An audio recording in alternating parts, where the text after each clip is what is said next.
Ayan, good morning, magandang hapon na pala, Kamatig for Life. So nag-test drive tayo ngayon. Ayan si Sir ang dadala, Nissan Navara. So ito ay napakabata pa lang na itakbo nito. It's about 39,000 kilometers lamang. Sira ang transmission nito dahil nung binuksan niya namin, ayan, andyan man si Sir. Sunog-sunog na yung kanyang lining. Ito, pagkatapos gawin ng Global Pinoy Automatic Transmission Specialist, ito na siya, tumatakbo na siya na matulin. So complete na rin po yung 7 speed niya. So up to maximum speed po kaya nito takbuhin, kung depende sa driver kung medyo mabigat ang paa. Sir, anong comment nyo dito? Ano masasabi nyo sa trabaho namin?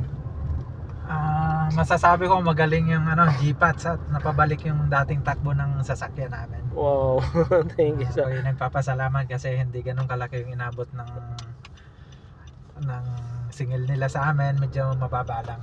Yun, isang napakagandang testimony ni Sir, na experience niya yung service yun kasi namin. ang hinihingi talaga nito sa amin sa mga ibang shop ay more than 100,000. Biro mo, ganon sila kalakas maningil, ano? Pang mayaman, hindi kami mayaman. Farmer lang kami, farmer. Ayun. Yun, so narinig natin, ayun, papunta tayo sa bahay nila Sir, at nagtitest drive tayo ngayon bago pumunta ng shop.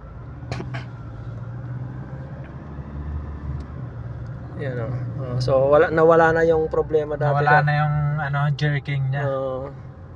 So dito, nung nakaraan, nung bago dalhin sa inyo, mahina lang ang takbo rito, gumaganon nga siya. Panay kaldag o panay kadyot-kadyot ang tamang term na para madaling maintindihan. Yung shift shock po ang every gear nito nung pinasok.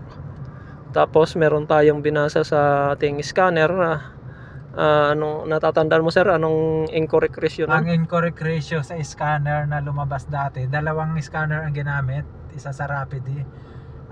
Incorrect gear 3, gear 4, gear 5 yung sa Rapidi. So ayun, mamaya i-continue natin ang video. Pagdating sa shop ay atin i-scanin, tingnan natin kung andun pa yung binabasa na yan nung una. So kakat muna natin.